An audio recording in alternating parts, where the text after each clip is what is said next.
जय श्रीराम, जय गोमाता. मित्रांनो, तुम्हा सर्वांचे आपल्या मंगलरूप गोशाळेमध्ये स्वागत आहे.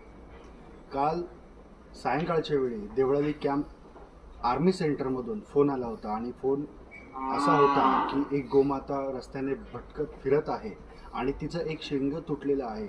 अनेक दिवसांपासून ती अशी फिरत आहे. तुमचा नंबर आम्ही शोधून तुम्हाला कॉन्टॅक्ट केला. कुठलीही वेळ न दवडता आपल्या मंगलरूप गोशाळेची ॲम्ब्युलन्स त्या ठिकाणी पाठवून त्या गोमातेला काल संध्याकाळी रेस्क्यू करण्यात आले आणि आता आपण तिच्यावरती योग्य ते उपचार करण्यात आहोत. अतिशय भयानक परिस्थिती आहे.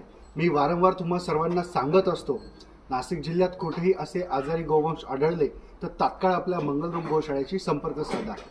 वेळ गेल्यामुळे अतिशय परिस्थिती गंभीर झाली आहे. त्यामध्ये मॅगेट्स पडलेले आहे. जखम खूप खोलवर गेलेली आहे. ही जखम जर तिच्या पूर्ण मेंदूपर्यंत जर गेली तर ती कदाचित वाचण्याची शक्यता देखील कमी आहे. आपण गोशाळेतर्फे पूर्ण तिला वाचवण्याचा प्रयत्न करणार आहोत. मी तुम्हाला पुन्हा एकदा सांगेल, संपूर्ण जिल्ह्यामध्ये, नाशिक जिल्ह्यामध्ये कुठेही असे आजारी अपघातग्रस्त गोवंश आढळले तात्काळ मंगलरूप गोशाळेशी संपर्क साधा.